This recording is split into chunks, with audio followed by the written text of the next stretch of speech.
Podcast.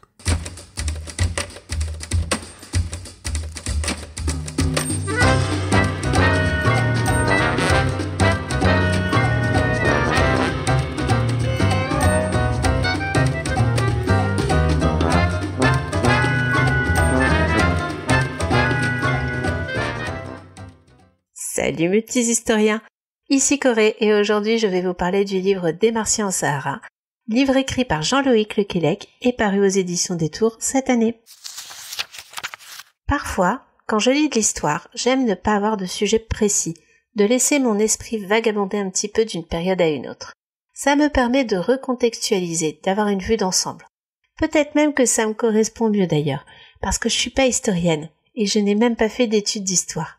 Alors même si c'est un domaine qui m'intéresse énormément et qui me passionne, je n'ai pas vraiment de spécialité ou de période de prédilection.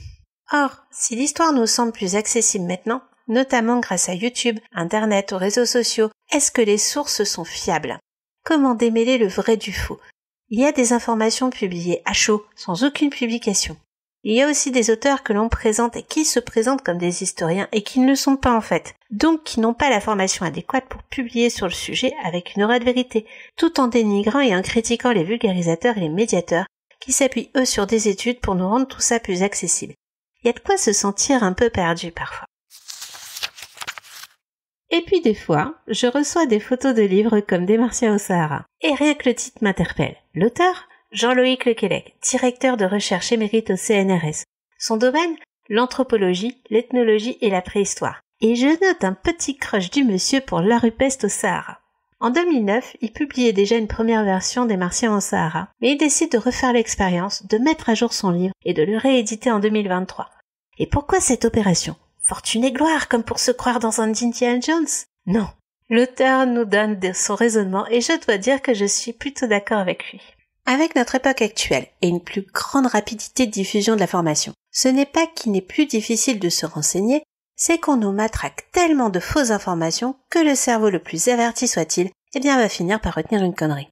Il suffit de voir le nombre de fake news relayées sur les réseaux sociaux et par qui pour comprendre ce qu'il veut dire. Alors se prendre quelques heures de lecture pour recadrer un petit peu les cellules grises, ça fait du bien. Je vous vois venir cependant. Un livre entier de debunk, c'est vraiment faire trop confiance à un inconnu, et clairement ça risque d'être ennuyeux comme la pluie. Jean-Loïc Lequelec va prendre quelques fausses informations archéologiques et il va voir sur quoi elles se justifient. On aura des Martiens au Sahara, le crâne de cristal dans Indiana Jones, l'origine du mormonisme, est-ce que les hommes ont vécu avec des dinosaures, etc., etc. Je vais vous dire un secret. Il arrive qu'en histoire, on se plante. Parce qu'il suffit de trouver une nouvelle source, de faire une nouvelle découverte, pour parfois remettre pas mal de choses en question. Et je ne parle pas non plus des dégâts qu'a causé le 19e siècle en matière d'interprétation et de pillage archéologique. Le fait que l'on change d'interprétation, que l'on se recontextualise souvent en histoire n'est pas un problème du tout. Mais puisque les bases peuvent changer, il faut qu'elles soient solides. Or, dans les théories présentées, il y a un manque flagrant de rigueur quant à la méthode ou les recherches. L'auteur nous montre qu'on peut faire des théories sur la base d'éléments historiques, mais il ne faut pas faire correspondre des fouilles à tout prix à ses propres théories. Et je fais un grand coucou aux amateurs de fouilles dans le Jura. Alors pour chaque théorie ici, il reprend les faits, il reprend les sources, et il nous explique pourquoi c'est faux. Et surtout, il nous montre que le fait que ces affirmations soient constamment répétées et jamais démenties, elles commencent à être crues, malheureusement, et surtout, elles sont diffusées comme étant vraies. De ce débunkage, on a un auteur qui fait appel à notre bon sens et qui est très pédagogue.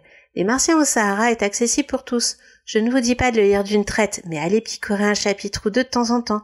Vous vous amuserez peut-être à rechercher ces fameuses théories, ou voir justement ce qui est vrai ou faux. Petit bonus, l'auteur est très drôle.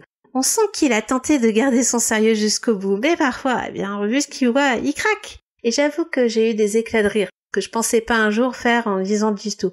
Enfin si, en vrai, je rigole souvent en lisant de l'historique. Alors n'oubliez pas, si l'histoire est vivante et qu'elle évolue constamment, elle peut aussi et surtout être fun. Et voilà, j'espère que je vous aurai donné envie de lire Des Martiens au Sahara.